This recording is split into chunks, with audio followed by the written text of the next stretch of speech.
Okay.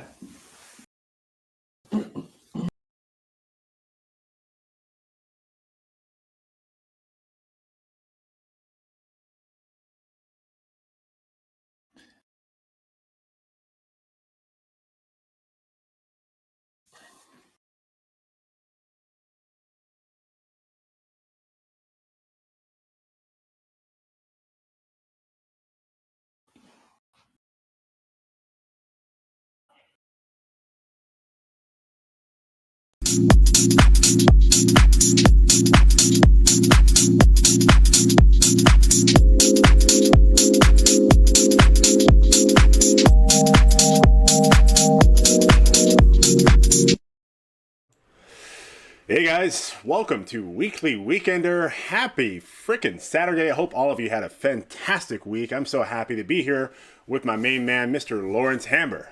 What's up, guys? Hope you're doing well.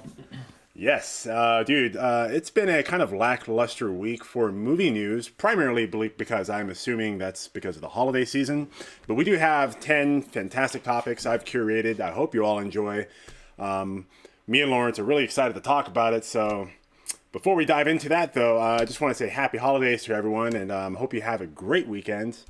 Lawrence, if you want to say anything to our fantastic audience, now's your time. Nothing special. You pretty much said it all. I mean, yeah, Merry Christmas. We got New Year's coming up. Hope you guys have a fantastic New Year's. Oh, shit. We always appreciate you joining us, for our Weekly Weekender. That's right, dude. That's fucking crazy. I forgot. The I New know. Year's. Jesus Christ. 2019. That's a wrap, baby. That's a wrap. Move on to the next one. Damn. All right, guys. Well, hey, before we move on to the next one, I want to make sure you hear about our fantastic sponsors. That's Panasonic Electronics for the electric buzz. Oh, yeah. I love these. I ordered them the other day. I mean, these are fantastic products, I gotta say. Dude, I mean, my grandpappy, he's farting, hooting, and hollering. Sometimes this is too much. I think you sometimes just got to give Grandpa a buzz and just put him out of his misery. Come on, Grandpa. Buzz time, baby. Buzz time, baby. Give him a buzz with the electric buzz from Panasonic. That's consumer-grade elderly care from the wonderful people at Panasonic. Love it. Love it. Can't wait to try one of these out, Hell yeah. Just I might like the try old one guy for in the myself. Little S&M, All right, so moving on, guys. Let's start off with our first topic of the day. And this is coming to us from The Hollywood Reporter. Should Disney enlist George Lucas for the next Star Wars stories? Yes. May be... Whoa. Before we jump the gun here, let's read the headline here. It may be an unlikely reunion or an unnecessary gamble, or the studio could view a move as a bridge between the Skywalker saga and what the future of the franchise holds.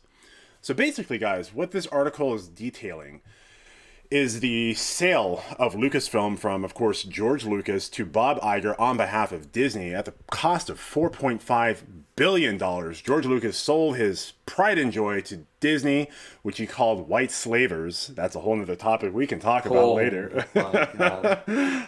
George Lucas, he's a smart cookie, despite what he's done with the prequels. He's got something up there. Anyhow, It kind of outlines what George Lucas had felt about the whole process selling to Bob Iger. And then, in this whole process of selling the property to Disney, George Lucas also provided Bob Iger, Disney, with 3 story treatments for what he would expect episodes 7, 8, and 9 to be. And what's fascinating to me about this article, Lawrence, bless you, Gesundheit. What's fascinating to me about this article is the fact that George Lucas provided story treatments to Bob Iger with the expectations that they would at least follow some portions of the outline that he provided, if not all of it. But this was not written in the contract at all, so it was like a handshake deal.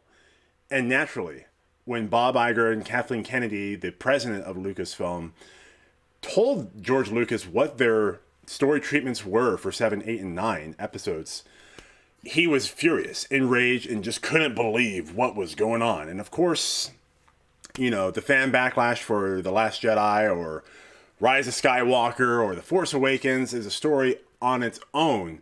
But we know George Lucas has been quiet about his opinions of these, and he's been vocal about his dislike for The Force Awakens primarily because his whole concept was pushing the narrative of Star Wars forward into the future, new worlds, new technology, new everything, no fan service necessarily to the style or the themes of the past trilogies or sagas, or trilogies rather. So the question is, what's that? No, I'm saying these new movies were literally everything he didn't want. Yeah, yeah. And which, brings the question up. Is it better for George Lucas to be involved for the forthcoming trilogy or saga of films on behalf of Disney Lucasfilm in some capacity or full reins, full tilt? I think so. You think so, Lawrence? So why don't you dive in, man? Tell me your thoughts on this. Well, I mean, okay, so the prequels, I agree, were not like the most fantastic movies, but you watch them again today after watching the new trilogy, and it's like a breath of fresh air. It may not have been as good as the originals, but there's so many unique, because I watched it over Christmas break with my niece and nephew. Okay. And there's so many cool, unique, fresh scenes in the prequel trilogy that the new ones do not have. Like the pod race is iconic. Yeah. They don't have, that's new, unique. That's nothing that was never seen in Star Wars. Like that is such a good, unique scene. There's nothing like that in the new trilogy. Yeah. The scene where they're on, I don't remember the name, where the Jedi's like the planet the main planet where the city is. Oh, Coruscant. Yeah, Coruscant. Yeah, exactly. And they're flying through the streets and they're chasing the person that tried to kill the princess. Like all these scenes are so unique and it's across multiple movies, and it felt very Star Wars. It just didn't feel as good as the originals, where this one just feels like it just feels totally different. Like they've come, it's like, you can't even compare them anymore. This is like just you can tell like there's new people behind it. Like it doesn't have the soul that Star Wars once had. Ooh, it's just like, I like that. I like what you said there. It does not have the soul of Star Wars. It doesn't. It's just like, I don't know what it is. It's like an amalgamation of too many people with their hand in the cookie jar. Yeah. I don't know what it is. There's some good characters here and there, but there is not. All the characters outside of like Kylo Ren and Rey, none of them are interesting. None of them I care about. None of them I want to hear. And like, I would be so bored if I saw a movie about them. There's no cool scenes. Like there's no special races, or you don't get to see like the planets, like what's happening on all these planets. It's just like, we're fighting. This is the war. It's really exciting, guys. Please listen to our story. That's the new Star Wars trilogy for me. Yeah, it's unfortunate. And Lawrence, I'm going to piggyback off exactly what you said. I think what the problem with the trilogy thus far has been is obviously there has not been a coherent narrative that they outlined and detailed from start to finish. That blows my mind. Like right? That is like step one to making a trilogy series. So you're like, how do you skip that? Especially when you have the freaking creator of the damn franchise literally handing you story treatments. Here's the framework of what these series should be, how I envision it. Take this, go off on it, make your own stories, as a launch pad off my story treatments.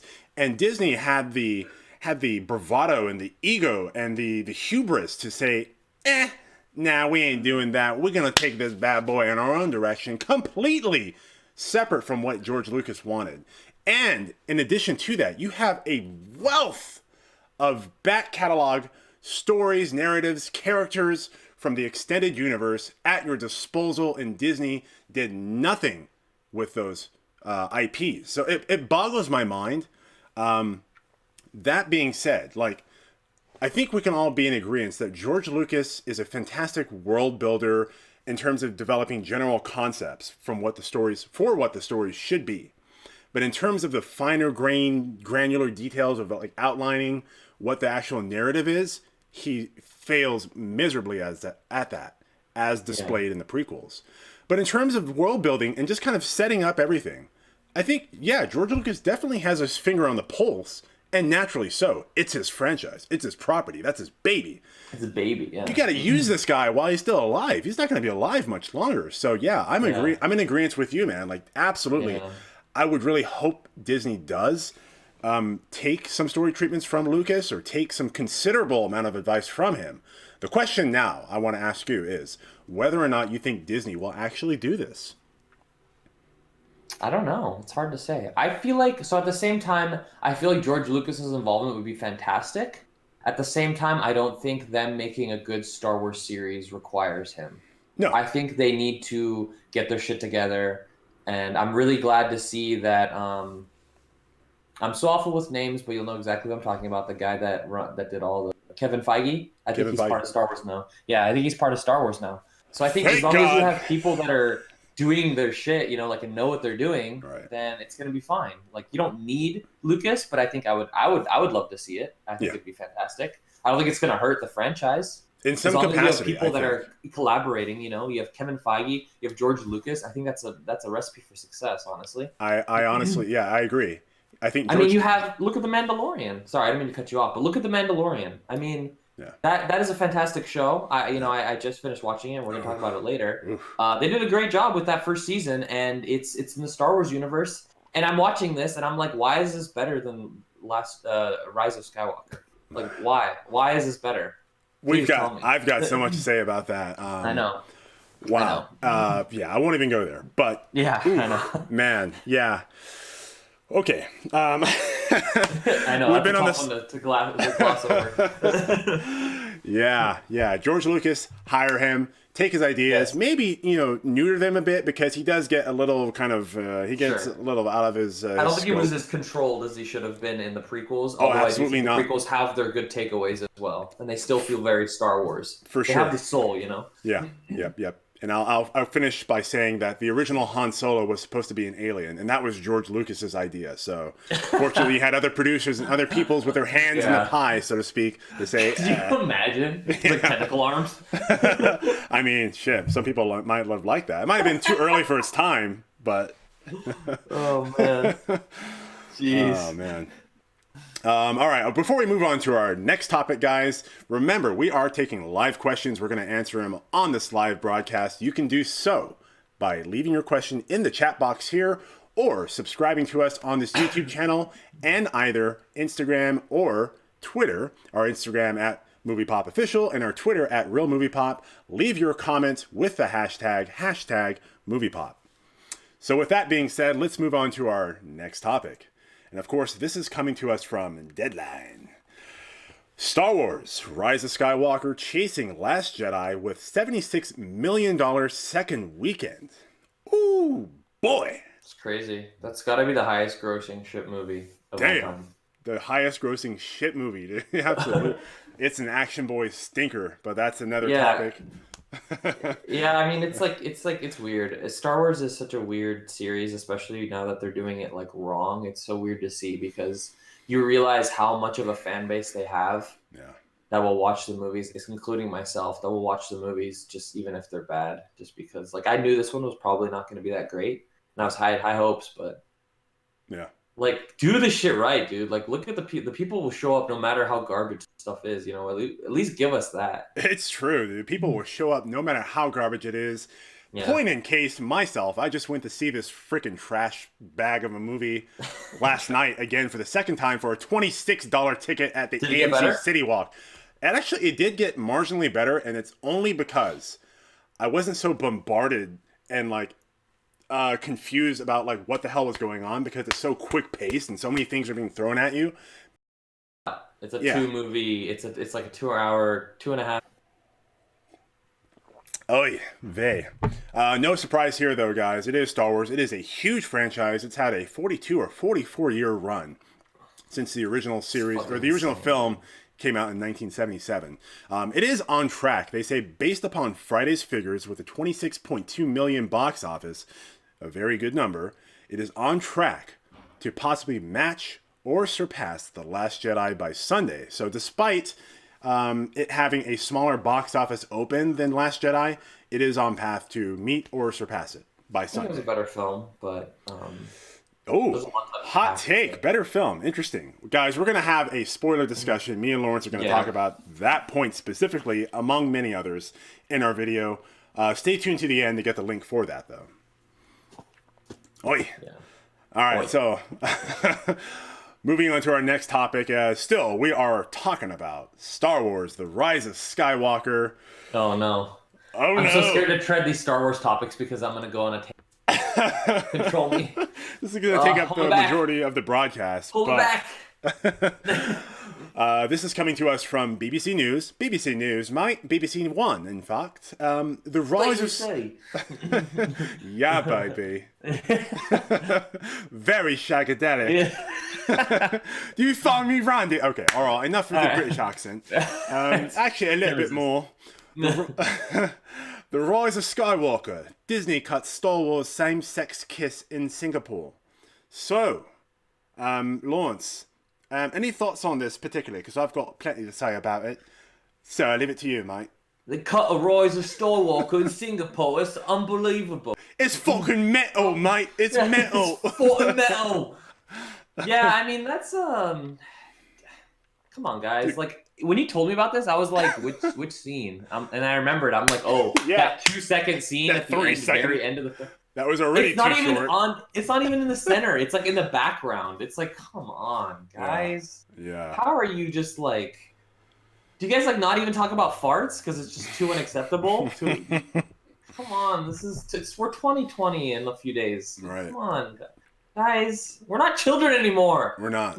No. It's really disappointing to me, and I'll tell you why. Because it's a corporate. What's a conglomerate? A global conglomerate.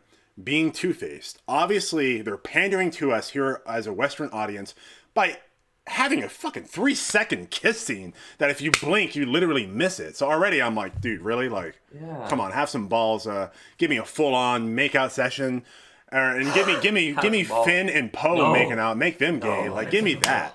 Oh my god. They're already gay for each other. Gay? Oh, hell yeah, god. dude. And interracial too? Man, you got a trifecta right there.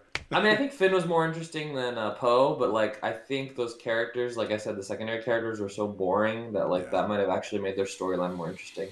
They're gay, they're bros. Oh, I think them being bros is like the only thing they have to play off of because they're like, well, they're not that interesting. Yeah, well, they gave Rose a Jar Jar treatment. They're like, bitch, get in the bag. I was so happy to see that. I was like, this character is so uninspired and boring. Please don't have her in the movie. She's not gonna fucking kamikaze her way out of this one, but.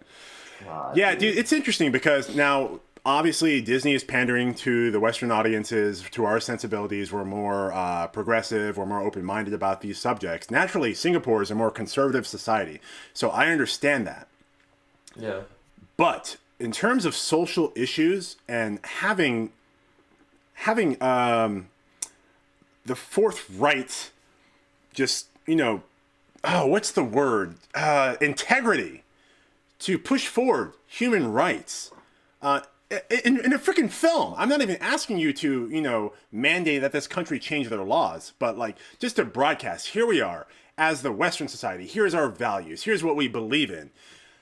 For a fucking 3-second like segment, for them to cut it out because of what they may feel the government opinion is or the society's opinion is. I'm sorry, dude.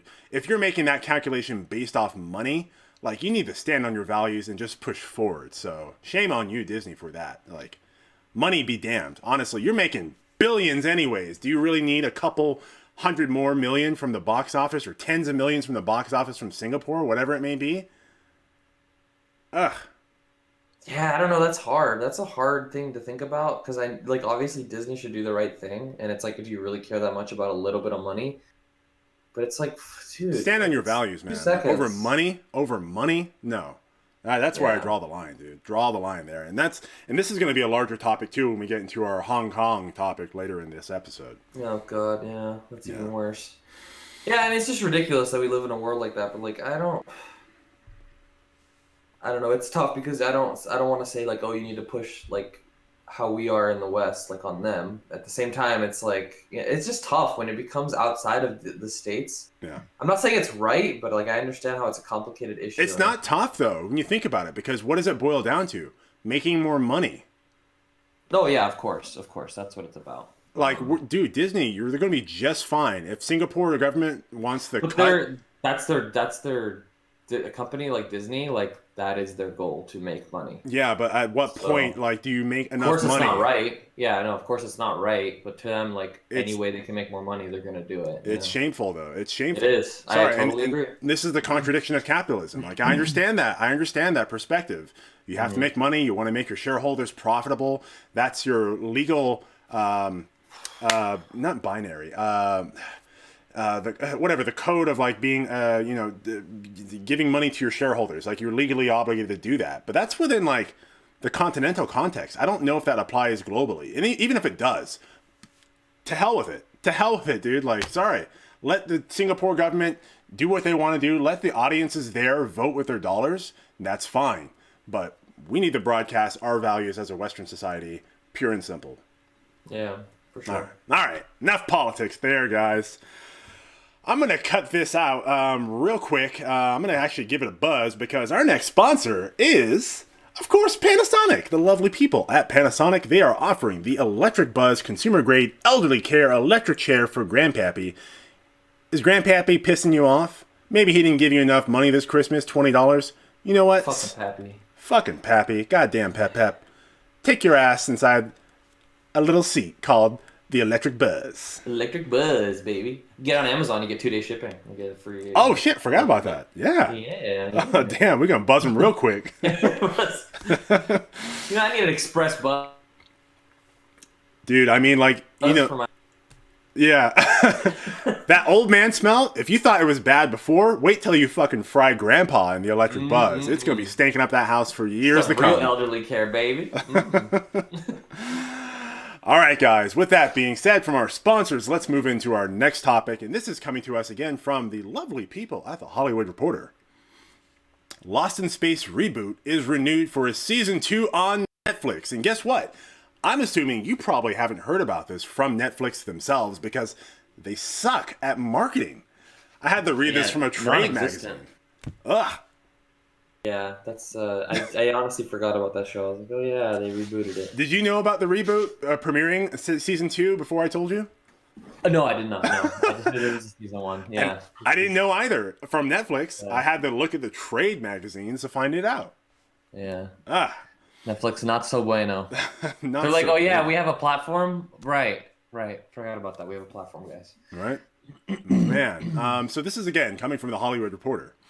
The pickup for the drama from Legendary TV comes a month after its launch on the streaming platform.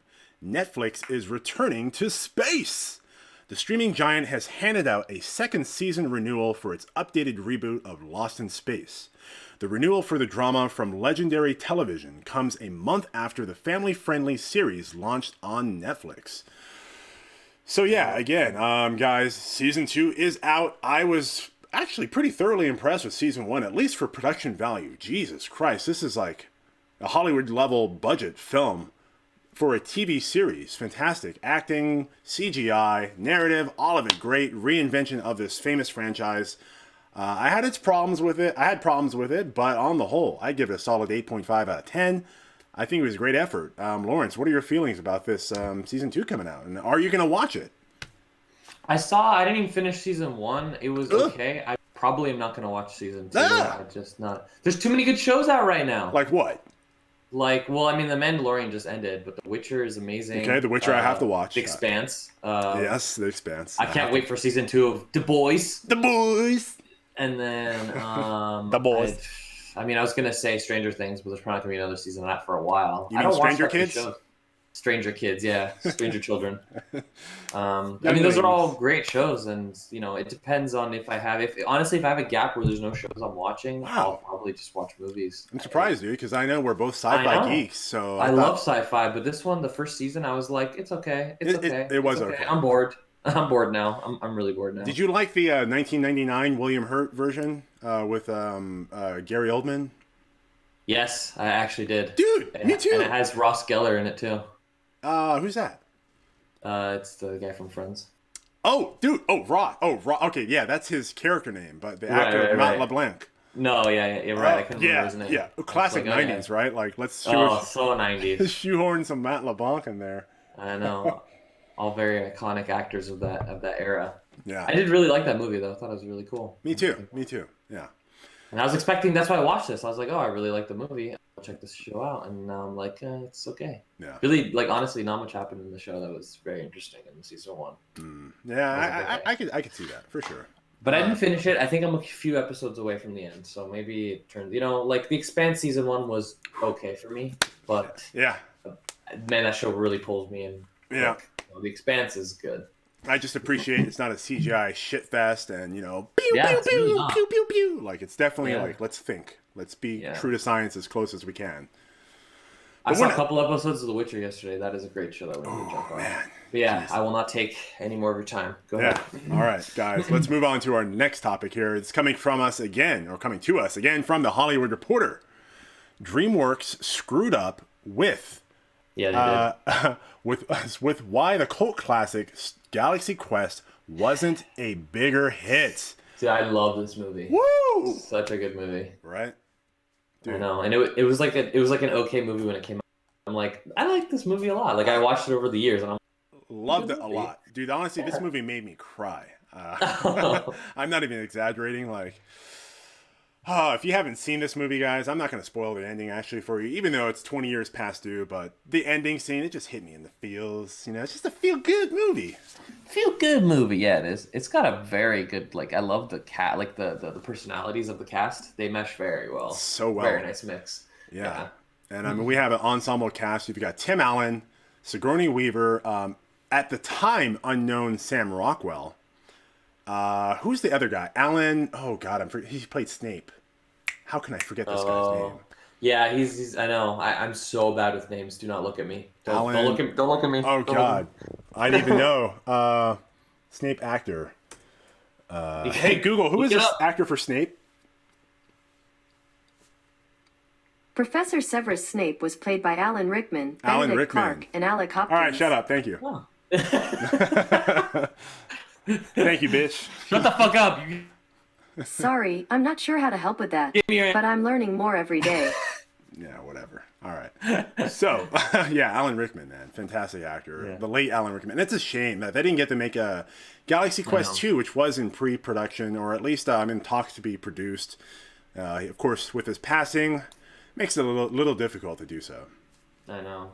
Yeah. Definitely. Definitely a cult classic. This article basically outlines some of the problems between development, change of directors. It was a film that was definitely way before its time. I mean, you're thinking back, I believe it was 99, 98, something like that. Oh, yeah. Before comic book movies were held in such high regard, before science fiction films were really held to acclaim like they are now. It was panned critically. It was panned by audiences. It's very unfortunate. But this article outlines some of the details between the behind-the-scenes production issues with trying to make it more scientifically accurate in the vein of Star Trek and making it more of a comedy, so on and so forth. It's a fantastic read, guys. I suggest you go to the Hollywood Reporter to check it out. I felt like it was worth mentioning because this is new revelations to us. I don't want to delve too deep into it because I can talk about this at length. Yeah.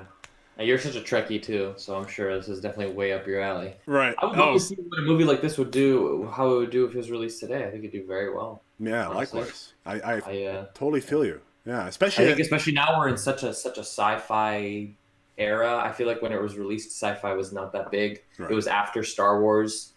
I think it was just before. I think it was actually right around the time of the prequels.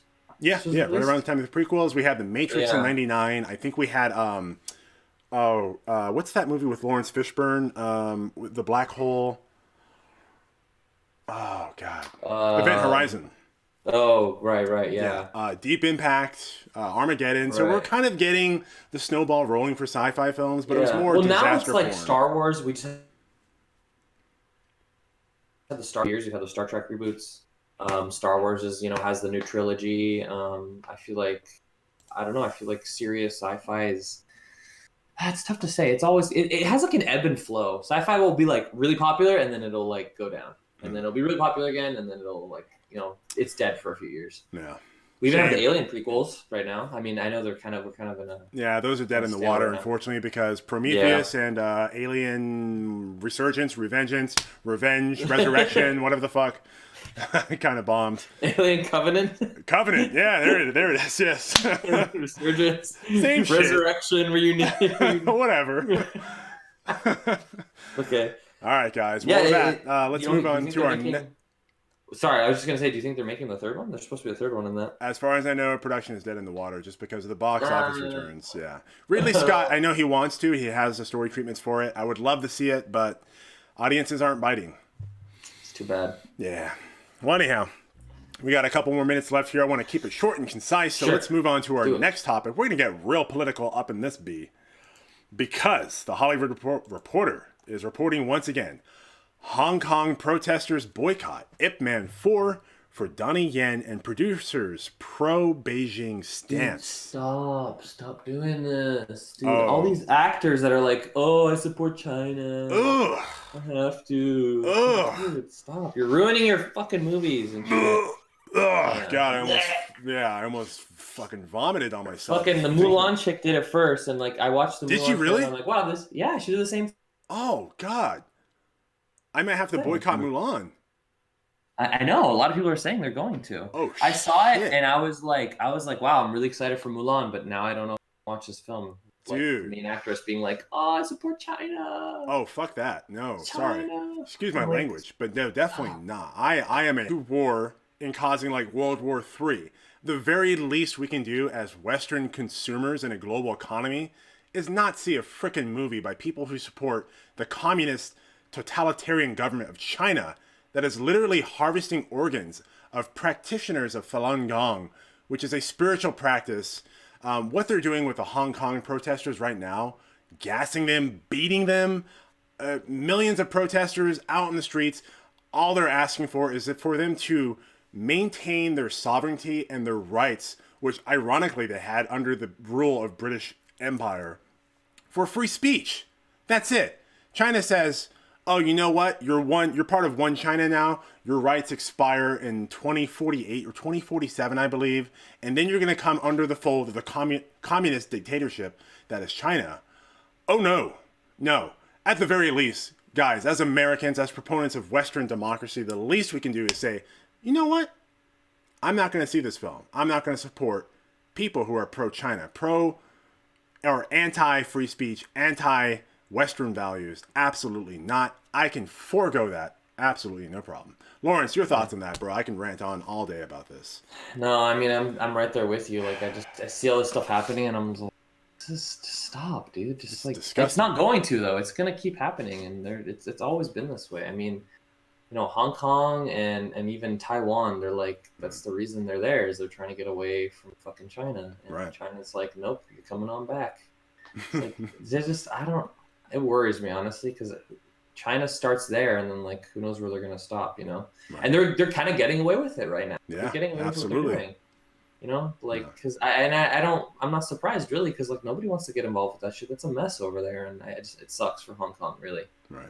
It's really shitty, and it's I see it on my Facebook feed all the time, and it's like horrible to watch. Yeah, it really pisses me off. I'm genuinely pissed off. And yeah, there's some pretty bad stuff on there. Horrible stuff. And I mean, I know you guys maybe might not know, but I'm a huge proponent for liberating North Korea. I'm so deeply ingrained and invested into the fact that 25 million people are living under an open-air prison, and the Chinese government is totally supporting them.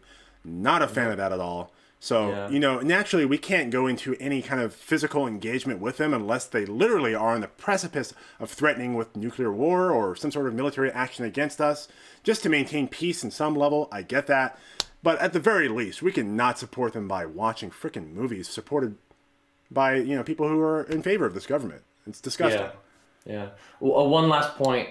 It's sad that there's actors out there. I mean, I'm sure they're probably being forced to. I would like to believe that they're being forced to. True. But you're given such a forum as like being an actor. You have basically the world, if not like your country, the world. You know, beyond that, right? To have like this forum, and you're choosing to support the side that I believe is wrong. Yeah. No, and not even that you believe that objectively you are correct in believing and asserting is absolutely fundamentally right. Our individual rights to liberty and freedom are paramount. There's no middle ground on that. Yeah. And you brought up a great point. I didn't even consider the fact that, they might be under pressure by the Chinese government to say these things. But on the counterpoint, I'd like to believe that, but you don't know. Right, you don't know. There's so, because a lot of this is also you're grown up to believe, like you're basically indoctrinated. Like they're like, well, you know, our country's number one, and you don't think of anyone else, and they've grown up like that, so they're like, of course, going to support them now. Yeah. I see that happen a lot too. You know, well, you can't have it both ways. You know, hanging out in the West and enjoying all our values, and then going back to your homeland and spouting all this BS. I'm gonna give them the benefit of doubt and thinking that they are under incredible pressure by their national country to say such things. I don't think they have a choice though. The alternative, which I know is not great, is just neutrality. You don't have to say anything. You don't have to say anything, or maybe support or don't support. If they're putting pressure on you because you saying that you support them will cause you trouble, then don't say anything. You know. You don't have to come out and say I support China, But again, to your point that you raised, I hadn't considered it as well. They might be forced to think about what China is doing to other people. I literally just said they're killing their own citizens, harvesting their organs for literally practicing a spiritual belief, Falun Gong, meditation practices. Yeah. So if you're being an objective, just a totally individual bystander to any political elements in larger discussion, and you just want to practice a spiritual belief, and the Chinese government is hammering down on these people, killing them and harvesting their organs, what do you think a high-profile actor is being subjected to? I'm sure, actually, they're under probably insane pressure. But then I also wonder that too. I think somebody as high-profile as Donnie Yen or any of these producers could ask for what's the word? Political refuge in America. It's funny that they're targeting, if they are targeting, they're targeting these major actors and, actors, actresses who have made, big movies coming out soon. So I wonder if maybe it's all planned. Yeah. Mulan is going to be a big one. I'm sure they know that. Well, dude, you brought some news to my ears, which I'm surprised I didn't know about, considering how invested I am in this. But yeah, I'm definitely not going to be supporting Mulan now. And I'm sad to say this because I wanted to see Ip Man 4 too, dude. I love it. I was very excited. Every time I see the trailer, I get chills. And I'm like, great, I'm going to have to probably skip this movie. Damn. All right. Shitty. Well, guys, let's move from this topic. Let's move on back to the Western side of the most awesome part of Earth, the Western world, if you will. And this is coming again from the Hollywood Reporter. So 2020, we've got some predictions here. Apple is to buy Disney or Netflix. Hollywood insiders reveal their 2020 predictions. Now, guys, this is a more sensationalized headline. This is only a couple of Hollywood insiders, whatever that means, to whatever degree you might want to define them as. But Hollywood Reporter has confidence in these people and their statements and their opinions. And it seems some of the consensus is either that Apple will buy some large media platform, be it Disney or Netflix, or maybe some other offskirt like Voodoo or... Disney? They don't have the money to buy Disney, Yeah, though. I know. I'm like, dude, come on. I'm a freaking nobody. And I'm like, maybe Netflix? But maybe Netflix is also pretty big. I mean, Netflix is pretty big. Either. But they have sizable debt as well. Yeah, that's true. And we've got Apple, which is valued at $1 trillion plus company. I'm not sure how well Apple Plus is doing, but as far as I can tell, it's really not on the radar, with exception to the morning show getting great reviews. Lawrence, I've been talking a little bit. I want to hear your thoughts on this. Well, see, the thing with Apple is, like I said, I don't think they're going to be able to, I feel like it's an okay prediction, but I mean, I don't see why Apple, maybe I guess if they're doing what they're doing well. I don't see them desperate to jump into this. They've already tried their own thing. I would honestly be surprised if this happened, just because I don't think Netflix, unless they give them an amazing deal, Disney going to happen, because Apple there's no way they're buying Disney. Netflix maybe, but even then, I think this is just. I read this and I was like, I don't agree with that. I don't think this is going to happen. There's too much. Netflix has worked too hard to get where they are. Disney has worked too hard, and they are the premier media company at this point. So yeah, I don't think it's going to happen. Yeah, I think I'm curious to see more in detail about why these specific insiders feel this way.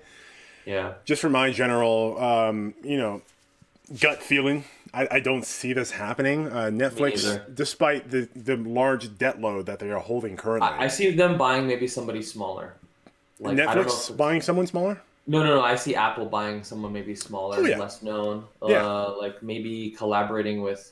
See, the thing is, HBO, I want to say, is smaller, but not really, because HBO is a very established company. They've been around a very long time. They're smaller and more streamlined, and their profit revenue is just I feel like they have less shows on their site, but they are higher quality. Yes, higher bar. and I appreciate that because every single piece of content on there is going to be of utmost exceptional quality, whereas Netflix is just a barrage of shit. Oh my god! I feel like 1 in 10 is worth watching on there. It's insane. It's just a dump. It's a movie dump. Right.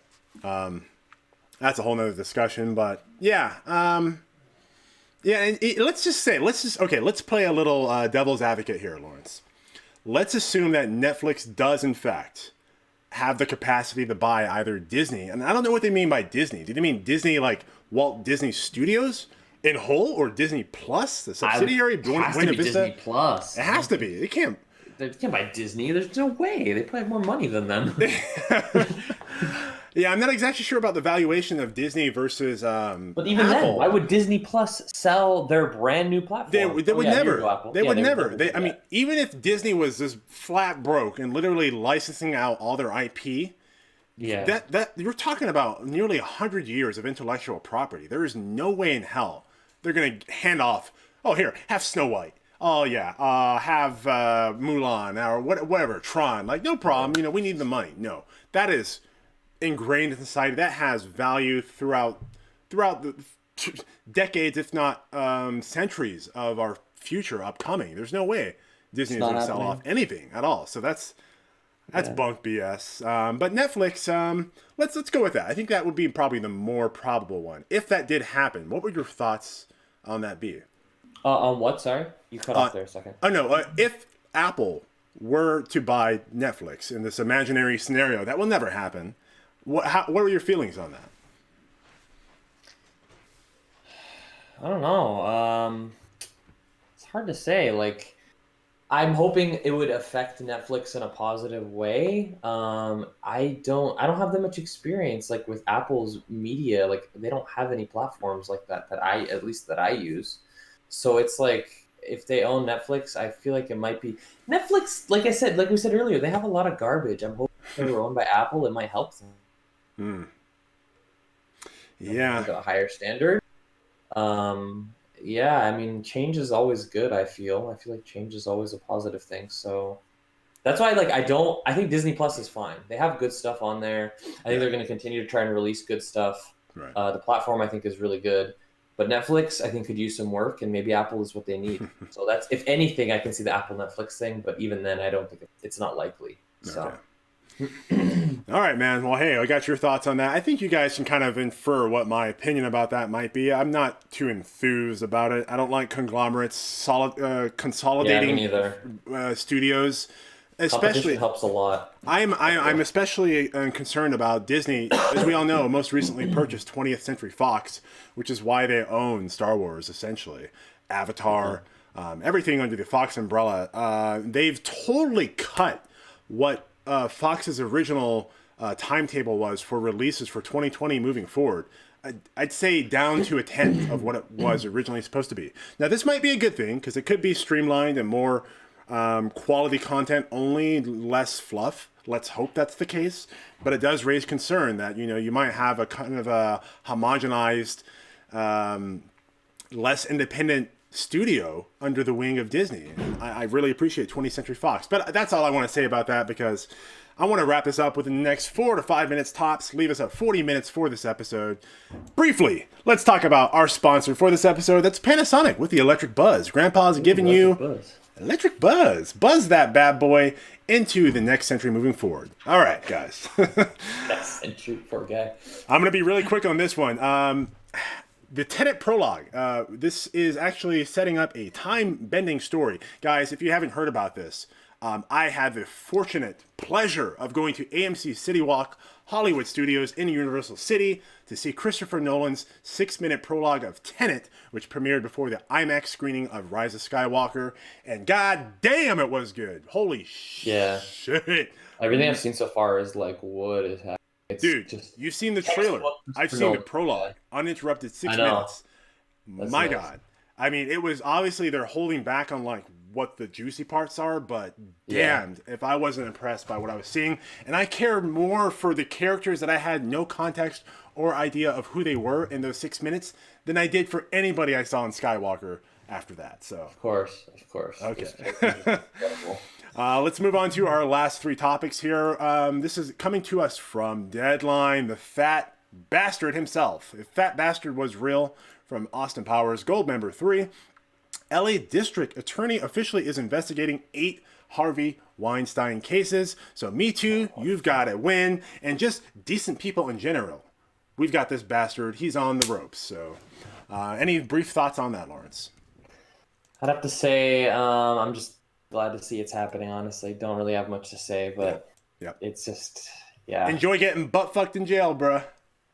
He's such a... I remember when I first heard about this stuff, I was like, are you serious right now?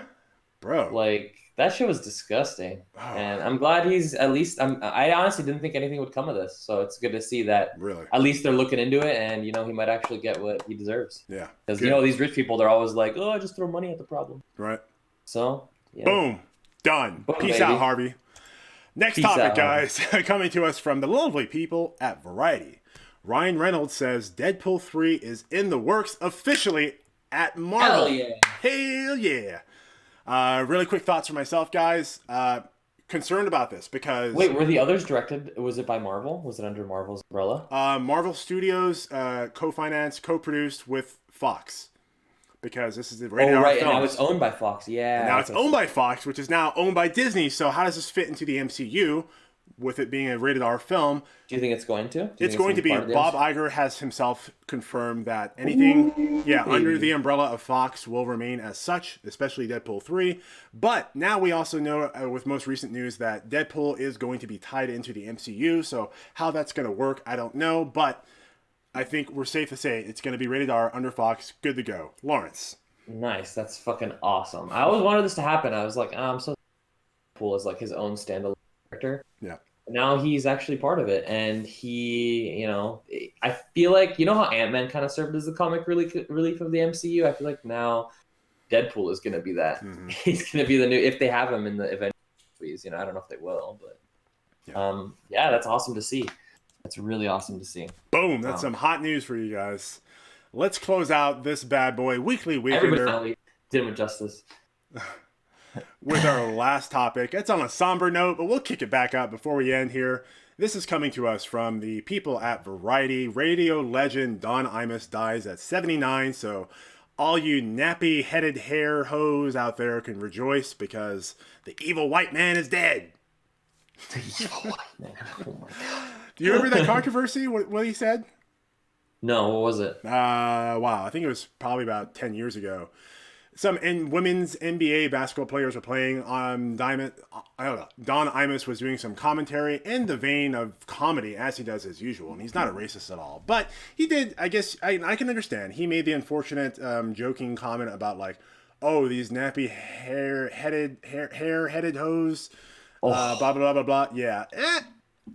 I mean, as an aging white male, I don't really listen to Imus because it's not exactly my demo or what I'm going for, but I know he's not a racist. I've heard him here and there. And he's a shock jock DJ. He's supposed to say these things. It's in the vein of comedy. And if it's in the vein of comedy and the context is completely innocent and just to make you laugh, and you're not a racist or anything like that, I think you get a pass. And I gave him a pass then, I give him a pass now.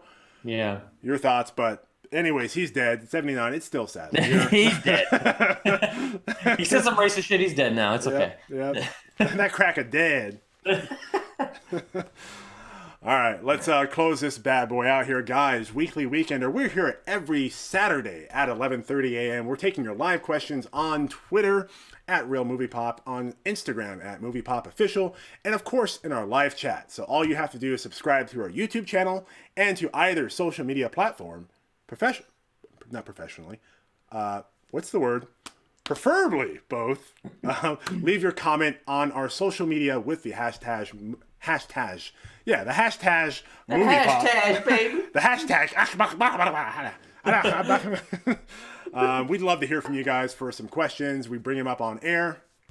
But with that being said, guys, I hope you all have a fantastic end of 2019. It's finally over, man.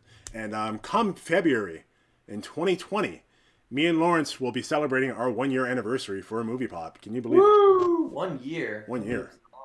Oh. And that couldn't have been possible if it wasn't for you guys always watching our stuff, helping us out. Likes, comments, interacting with you guys. It's all a pleasure. It's all super helpful. We could not be more grateful for